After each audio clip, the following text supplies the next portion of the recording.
Making this dress is going to kill me.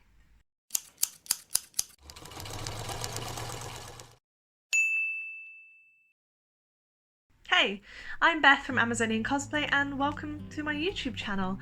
It's pretty empty here so far, but that's going to change soon because I wanted to make a video to talk about what the hell I'm doing next. If you've been following my work for a while, you know that I really like big, intricate fantasy costumes, lots of embroidery, all that sort of thing. 2 years ago, the final episode of Game of Thrones came along, and in the last 5 minutes, we see Sansa Stark in this gorgeous coronation dress that's covered head to toe, you know, with every inch of it's covered in details and embroidery and metalwork and beading, and it's beautiful. And, you know, it's clearly taken a big team of craftspeople weeks to make. So I've decided to make it all by myself.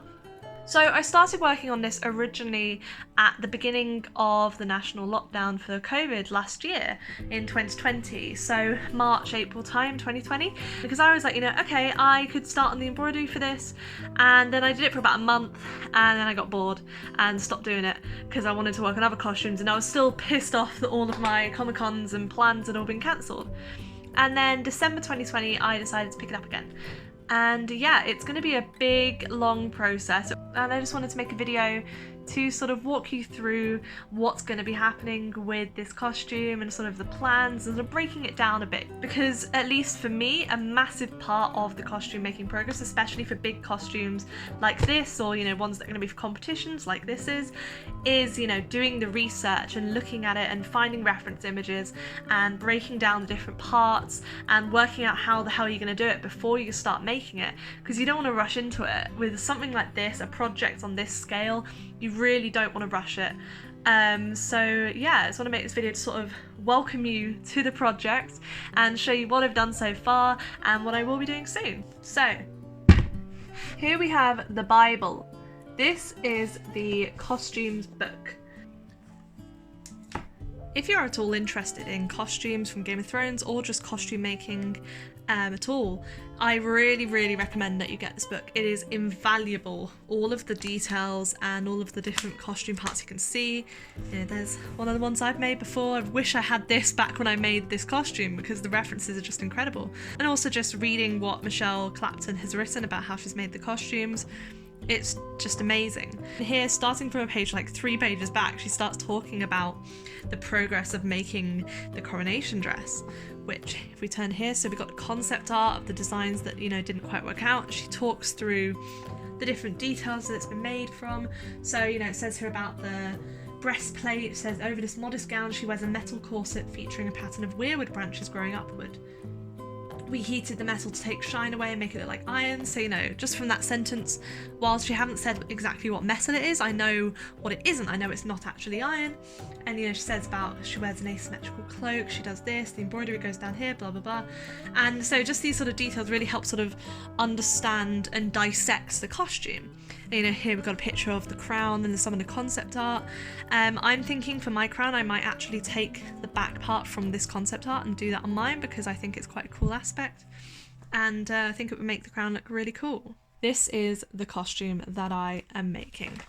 And as you can see, it's big. There's a lot to it, and it's one of those ones where from far away you might think, oh yeah, it's got a bit of detail, but then once you start to really, you know, get into the research of it, like I have been doing, and really dissecting it, you notice that there is a lot more than you might have thought. So the main parts of the costume, there are 3 sort of main parts. There's the base dress, there's the metal corset, and then there's the cloak. So the thing about this costume that I think wowed everyone when they saw it was this giant sleeve of embroidered weirwood leaves falling down, and it is just absolutely stunning. And I think on first glance people thought that it was part of the dress because, you know, they think it's this big bell sleeve part of the dress, but it's actually not. It's an entirely separate shawl. So if you've seen Arya Stark's cloak that she wears an asymmetrical cloak, and this is Sansa's kind of homage to that as a costume. Starts here with this big bell sleeve, and the lining has all of these leaves embroidered onto it. And then it goes up, turns into a normal sleeve with these scales on it. It goes around the back, and where there's rabbit fur and there's more embroidered scales and there's beading and stuff, and then it comes round, there's this big stump worky sort of wolf head, and then it turns into this big cascade of black feathers. So that's all one piece there, and then the base dress underneath it is actually pretty plain. It's got a little bit of embroidery on the collar, and then there's a little bit on the cuffs, and then other than that it's a completely plain dress. The main work is going to be in this shawl here. So this is where the big bell sleeve meets and becomes a normal sleeve, and they've clearly got the seam covered up by these embroidered scales.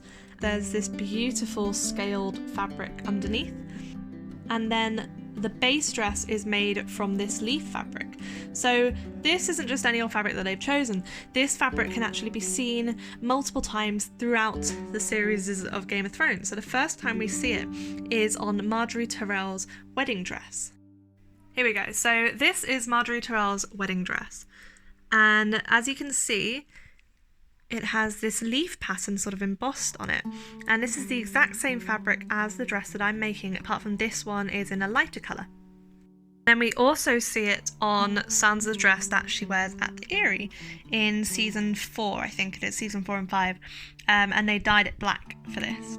And that's one of the reasons why I love this costume so much, because this whole costume of Sansa's is very much her showing who she's been inspired by throughout all 8 series and the years that we've seen her. She carries on these little messages to the people that have inspired her, or that she's learned from, or that she's experienced. So, you know, obviously the weirwood leaves of her house Stark, she has the asymmetrical cloak to represent her sister.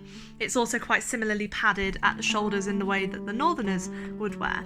She's got an embroidered collar like her mum would wear. She has Tully scales on the sleeves, so like fish scales to represent the Tullys. And then as that goes up into the cloak, it turns into more sort of the fur shape that we see on the Stark sigil. She has her spike on her belt, on her breastplate, in the same fashion that Littlefinger wears his daggers. And, you know, she's got the leaf fabric from Marjorie because she learnt from her. Marjorie was kind to her. And it's just, there's just so much symbolism in this costume. It's wonderful. And yeah, like I said, it's one of those where if you're standing far away, it might be deceptively simple. I think, oh yeah, it's just a dress, but no, there's so much to it and it's stunning.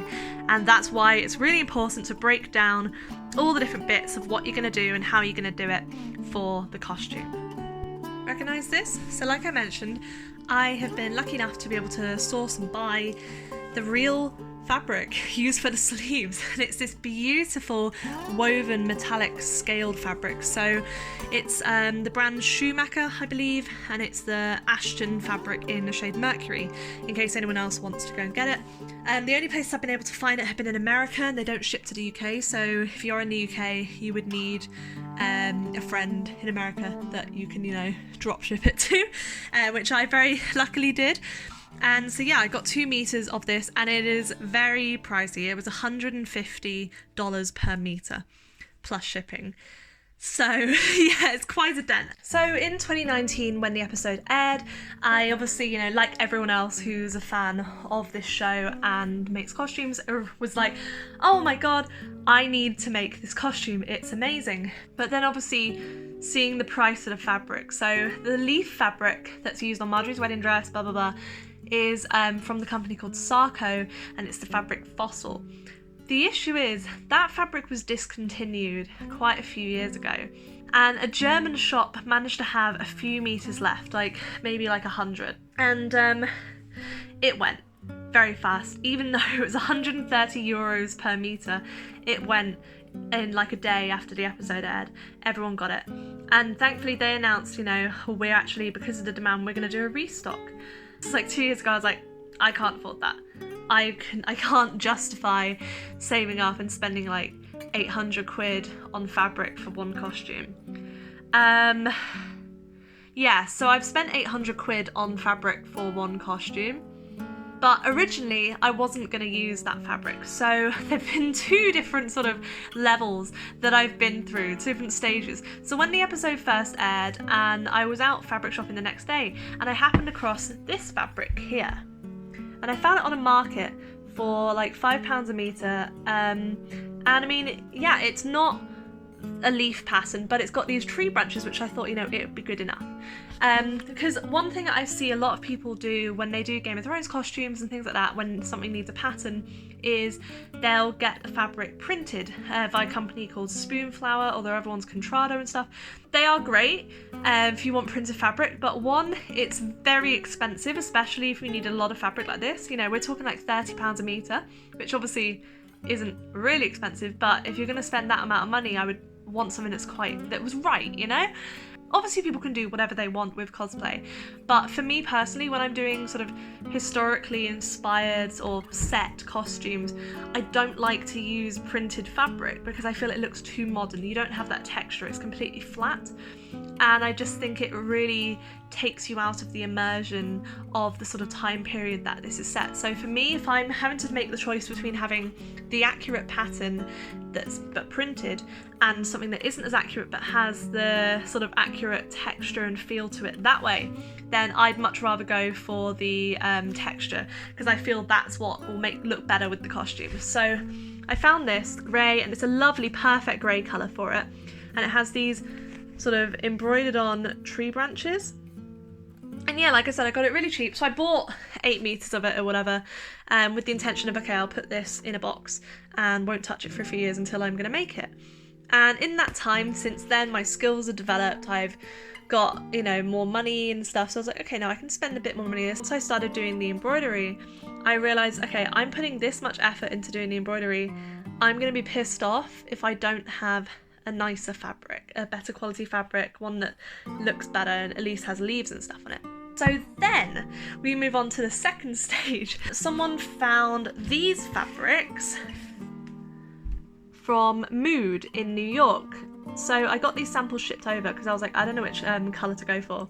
It's one of those costumes where between photos it looks different coloured, between how it looks in the show with the colour grading, how it looks in the book that had those studio photos, and how it looks in photos when it was on display in an exhibition, because that had very warm, direct lighting, and obviously they haven't been edited. So it's really tricky to find a colour match for what you want. So you kind of just have to pick, okay, I want all my tones to match this reference, and you kind of work from that. So this fabric here is from Mood, and it's beautiful, it's perfect. So the real fabric's a sort of gossamer thin texture, whereas this one is a thick upholstery fabric, but you know, it would look great as the dress, it would look absolutely amazing. So I was gonna get this, and then I calculated up how much it would cost, including the shipping from New York, for it to get to me, and it ended up being like over 400 quid in this fabric. And so then I was like, why am I going to spend that much money on a fabric that isn't even the real one? And I had the same issue with the sleeves. The sleeve fabric, the scales, I digitally designed it. So a lot of people have been getting it from Spoonflower, the printing website I mentioned. And for me, I'm just like, I don't want that. I don't want that for a Game of Thrones costume. It has the wrong texture and I don't like it. So I found a website called Wovens, and they do custom woven jacquard fabric, which is amazing. And it's like £45 a metre. And I would only need 2 meters of the scale fabric. So I was like, okay, I'll do that, you know, I can afford that. And I designed it, and I went and got a quote, and then their shipping to get to me, and shipping and customs, was going to be more than the fabric itself. And the price that it added up to for the custom woven fabric was the same price as buying the screen accurate scales fabric. But when I originally started, nobody had identified where the original scales fabric was from. So, you know, thank God I didn't buy it. I was like, oh, I'll get it in future. So yeah, thank God I didn't buy that, because it ended up being the same price as it was to buy the real fabric. So I'm really glad that I waited and got that, because you can't compare. If you saw the sort of sheen on the real fabric, it's just beautiful. After I got these, I then decided, after I did some more embroidery, I was like, I still don't like it. I want the real fabric. I want that leaf fabric. I want the real thing. I'm going to save up. And so I saved up and I purchased it last week, and it will be here soon. And as soon as that's here, I can start actually constructing, because so far all I've got is embroidery. So as you saw on the costume, the big sort of talking piece on this dress is the big bell sleeve with all of the leaves in the lining. So if you're not familiar with my work, I sort of specialise in doing lots of embroidery on my costumes. I love it. It's my favourite skill to do. So yeah, I've been doing these leaves and I've counted up and I've got about, I think I need 45 to 50, probably I'll stick to 45 because otherwise I might go mad, of beaded leaves, and then there are basically a metric shit ton of leaves like this, filigree leaves. So this is one that I did by hand. So I used this really cool transfer material. Hang on, let me get it. Let me show you how I did it. I'm going to make a full video on this, like an actual proper tutorial, but just for this sort of vlog. So this stuff here from the brand Sulky, it is a printable A4 sticky back water dissolvable stabilizer for embroidery, and it is fantastic. So what you do is you print out your design. Hang on, I've got a piece here that I didn't use for another bit. So you print out your design, you then peel it off and stick it on to your fabric choice, you sew over it, and then when you're done you rinse the piece in warm water, and then this entirely dissolves away, and it's absolutely fantastic. So yeah, so I used that for these, and I did a few, and then I sort of looked at how many of them I've got to do for the costume, because there are so many of these all along the bottom hem of the dress, and I was like, I don't want to do this many by hand, I want to do them by machine. And then I was lucky enough to get talking to someone who helped make the costume on the show. And they confirmed to me that yes, all of the leaves that were, all of those sort of leaves on the hem, as I suspected, were done by machine. Now, I don't own an embroidery machine. And with the pandemic, the places that hire out embroidery machines are shut. So yeah, I've just got to wait until they're open again and I can hire one out, and I reckon I could bang them all out in like a week. I have more of these, but I don't know where they've gone. I can't find them in my box. But yeah, these are all ones I did by hand. They need to be neater, so I'm gonna wait, do them all by machine once I can hire out a machine. Now onto the main ones. Now all of these leaves are like my pride and joy. I love them so much. I really love doing it, and I've got, you know, a whole box full of goodies. So I've got like a 3-tier system here with like the chenille thread and the machine for the thinner threads in the top, and I keep like my scissors and needles in there when I'm not using them. And then I have all of my lovely bobbinated threads all labelled, so I got, you know, in sort of sections like oranges, purples, sort of the blending colours, the bright reds, the medium reds, the dark reds, so I can use them properly, because there's sort of a system with the design of the leaves, like even though they're all different to each other, there's definitely a system with how they work. And then I have beads and perle thread at the bottom. So I got 4 different types of Swarovski / Preciosa beads, depending on what I could find and afford. Yes, there's like some really dark plum ones. Let me show you these. So it's really hard to capture these properly on camera, but they're a translucent dark amethyst, really dark amethyst one. They look almost black on camera, but they're definitely more sort of pinky purpley in real life. But they're really cool. These aren't AB, which I was a bit annoyed about because they were advertised as being AB. So AB is stands for Aurora Borealis, and it means it's got like an iridescent coating, like these ones do. So these are bright red, AB coated bicones. So these are 4mm. So these are basically the 4mm bicones are what we used on the real one. I can see them in the images, and they have a lovely sort of crunchy effect to them, and it's really satisfying going through more. So yeah, you can see that sort of really sparkly iridescence. And then we have these paler plum colour ones with an AB coating that are 4mm. So those get used more on the plummy, purpley leaves. And then we have, finally, these ones. So these are 3mm dark red AB coated bicones. Go on. And they're just lovely. I think they look like, you know, little pomegranate seeds and stuff. Anyway, so yeah, those are the supplies that I use to make all of the leaves, as well as the organza. So these are what I've done so far. So some of the leaves are more purpley coloured. It's got a bit of red, bit of pinkiness, and the plum beads. And I think they're really great because they're all so different. But you can definitely tell what ones I did last year when I first started, when I wasn't really trying to be accurate, compared to like the ones I did this year. So at the bottom of the dress where the skeleton leaves are, there are some ones that are purple and they have no red on them at all. And then there are some that's sort of a bit mixed. And you can see I just love how every single one is different and every single one sparkles. It's just so nice. And there's this one. So yeah, the ones I did last year are the ones that kind of have inaccurate beads. So they've got like seed beads and stuff on them. I mean, it's fine. There's so many on the dress you won't notice, but I'm really trying to make sure that the ones I do now are accurate.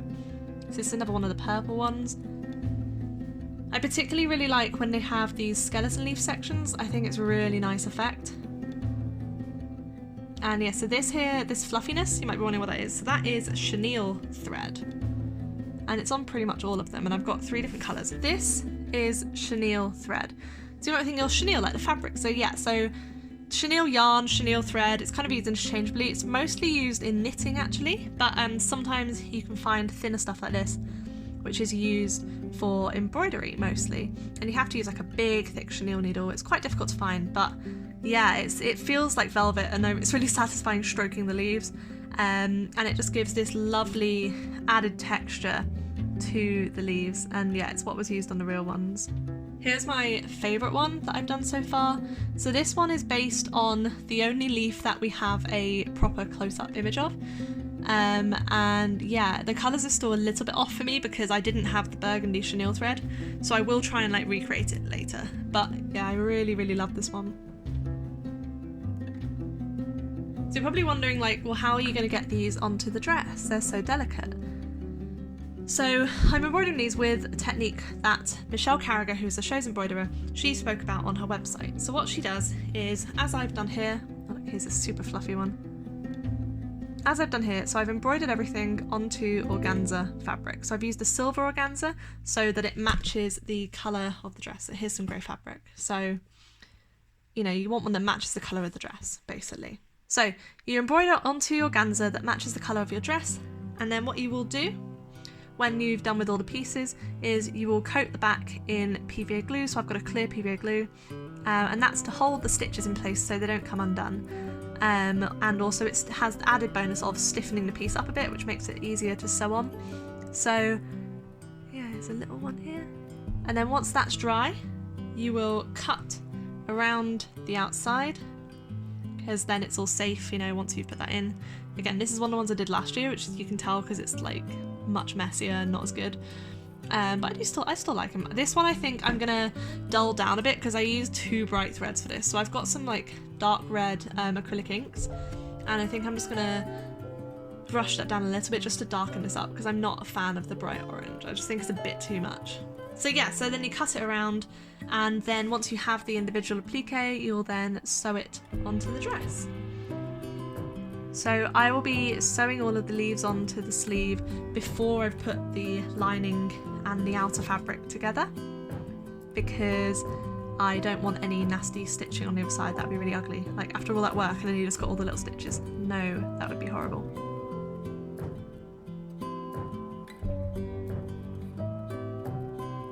This one here, you might be like, why is this on gold fabric?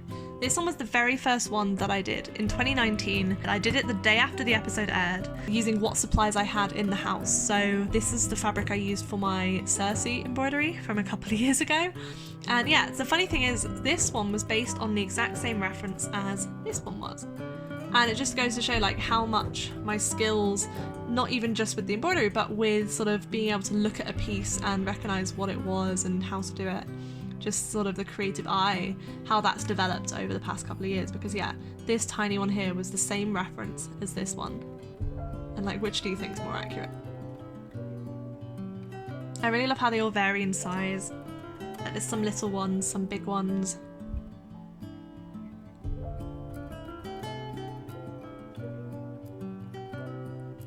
And finally, this one. This here is exactly halfway through what I need for the beaded leaves. So yeah, they're slowly going through and I'm really happy with how they're looking. And then here's the cuff, the sleeve cuff embroidery that I mentioned before that's on the base dress. So I finished this the other day and it's this wolf and a sort of filigree leaf texture, and it's got gold work bullion wires on it.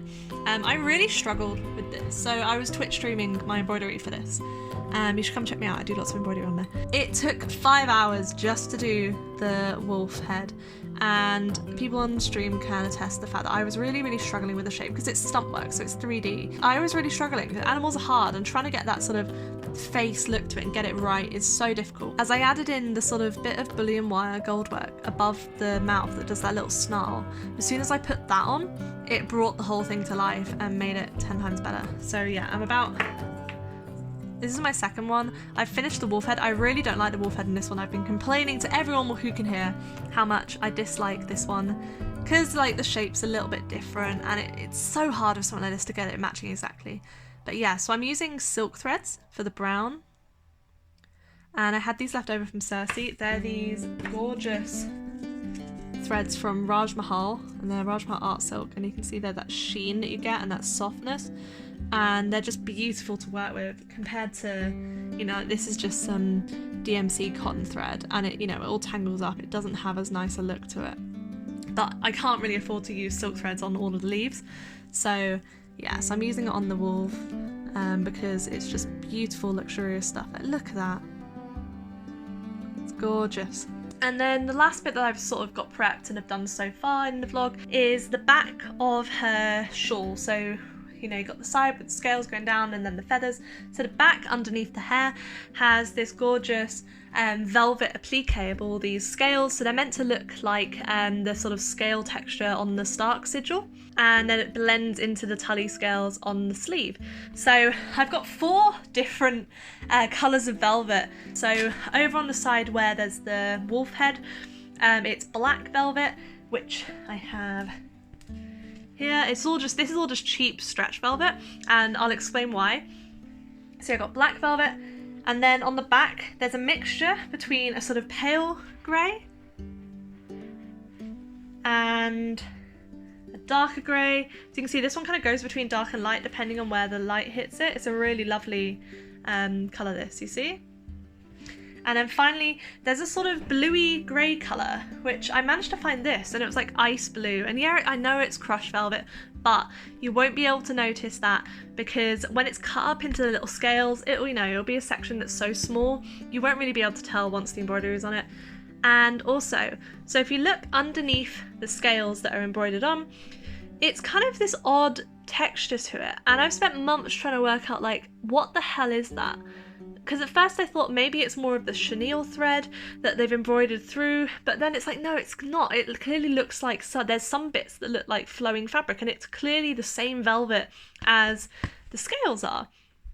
So I've just been thinking about, like, what the hell have they done? What's happened is there's an issue with being self-taught with all this costume making, is some of the things that people will get taught at school when they're doing like fashion and textiles, I don't know, so it doesn't even occur to me. So turns out you can steam fabric and heat fabric to hold different shapes, and fabric manipulation is a thing that I never learned because I didn't go to school to learn how to sew. And so I did some research, and yeah, I think that's what they've done, the bubbly texture that's underneath the velvet scales. So I think they've manipulated the fabric like this, and then they've sewn it down, and then they've sewn the scales on top, so you just get little bits peeking through.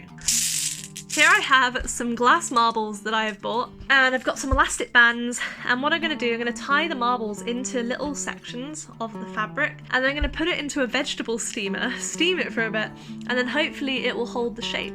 Now this won't work on natural fabrics because synthetic fabrics will melt when they're heated. Natural fabrics will burn and set on fire, and that's a good way to test whether your fabric is natural or not. So if you were to do this and heat it up and try to heat it up into the shape of the natural fabric, you'd just burn it. Whereas with this, because it's synthetic, it will sort of, the fibres will a little bit sort of melt as long as it doesn't get too hot. You know, it's not going to like go horribly wrong, but you just got to keep an eye on it. But yeah, so it should hold that shape together, and I mean that's how they get the crushed velvet look to it, is using heat and stuff. Very last thing before I do that is this stuff. So this here is Italian mesh wire, and it's this, I've got a gunmetal colour. So this is what you can see is sewn down around the edges of all of those scales on the back, and this is what Michelle Carriger uses as a base for a lot of her embroidery. You see it on a lot of Daenerys' costumes, and it's what's the base for all of Cersei's sort of scroll work and everything, and it's really beautiful stuff. Yeah, can't wait to use that. Yeah, I will see you tomorrow as I do some more embroidery for this, and I'm going to test out some marbles and a vegetable steamer with the velvet. Okay, so I decided I didn't want to wait till tomorrow, and I have a sample of the fabric that I ended up buying, and I'm going to test it out now. Okay, so I got another piece from one of the other colours. One piece I'm going to do with them really tightly packed, and then the other piece I'm going to do them spread apart and see which I kind of like best for the look, which works best. Because when you see people do this technique, normally they're doing it on really thin fabrics like chiffon, and it gives a really dramatic, like almost all the way around the circle look, and that's not what we want for this. But I figure because the velvet's a bit thicker, it's going to be a bit harder for it to stay in that shape, so hopefully it will give it the right sort of bubbly texture that we need.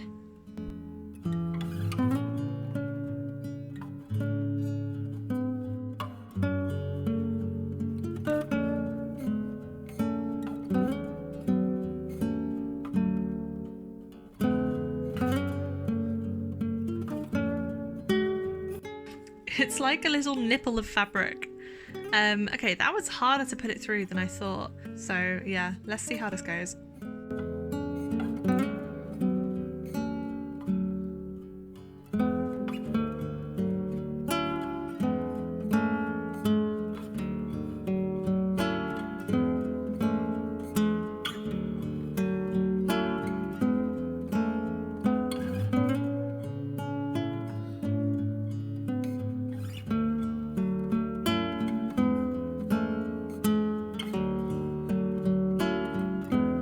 And we've hit our first issue, so I haven't used this in like over a year, and I'm all ready to go. I've got the water in.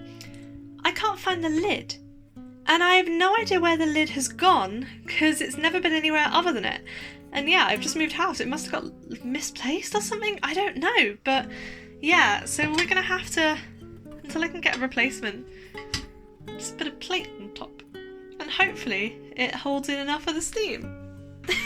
I also don't know how long to do it for, and I don't want the fabric to melt, so I'm going to have to keep an eye on it. So I think I'm just going to set it for like just over 10 minutes first, and we'll see how it goes. Okay, so the steamer just dinged, but I'm just going to let it cool down a little bit because the plate that I'm using as a lid is too hot to touch. And then what I'm going to do, once I take it out, I'm going to immediately put it into this bowl of ice water to blanch it to stop the fibres from being melty, and then I will put it on the radiator to dry, so it's got to dry completely before I take the marbles out, and then we'll have a look at the results. That's like well and truly wet and hot.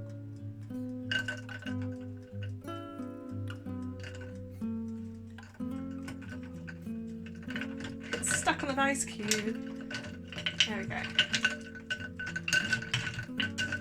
See, this is the thing, I don't know if it has like steamed for long enough, but the important thing is it didn't melt and stick to the steamer, which I was worried about because I have no idea how long to do it for. So hopefully that was enough, but if not, I know that I can do it for longer and it's not going to burn. Okay, so these are 100% dry now. I'm going to take the marbles out now. I have no idea if it's going to work. Hopefully it hasn't been a massive fail and they do hold the shape still. Oh yeah, that definitely has bubbly shape. So yeah, that's definitely given it that texture. They are a little bit far apart and they're also a little bit big. These are the smallest marbles I can find. So what I might have to do is look into getting some glass beads. It needs to be glass because I need to make sure it doesn't melt. But that's definitely given it the texture though. Like, yeah, that worked. It worked. They're just just too big. So, I don't know, because once it's squished down, actually, yeah, once it's squished down with the scales on top, that actually looks just like the reference image. So, yeah, let's take this one off and have a look and see if it is a bit better with them all tightly packed together.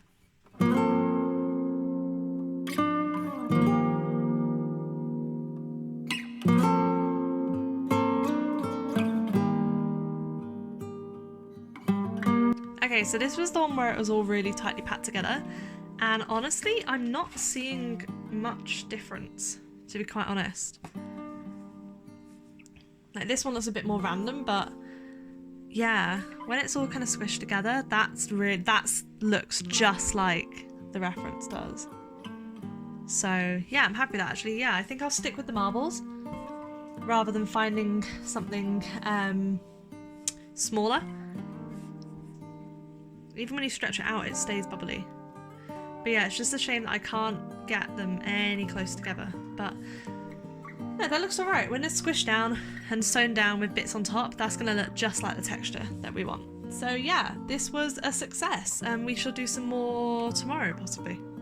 So yeah, that's basically the gist of sort of introduction to this project. A couple of things I didn't really touch on, like the blacksmithing that I'll be doing with the tiara and the breastplate, but I'll cover that more in depth maybe when I start actually doing stuff for it. Yeah, and I'm going to continue working on lots of embroidery.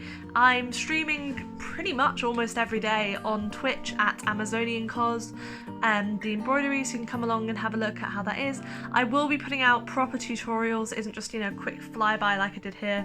Of doing embroidery appliques, both the ones with the transfers and also the sort of standard one, and then covering different materials and threads and stuff. So I'm going to be doing some in-depth tutorials for that. And yeah, I'll be making more sort of vlog content as we go. If you do want to see all of the progress I've done so far, if you follow my Instagram at Amazonian Cos, and I also have a purely embroidery Instagram. It's got all the close-ups of every single leaf pretty much, which is at Amazon Embroidery. On Instagram as well, and then I'm also on Twitter at Amazonian Cos. So yeah, thank you so much if you made it this far. I hope that you might have learned something and you're interested, or maybe it helped you with your own Sansa project or any other project, and hopefully I will see you again soon.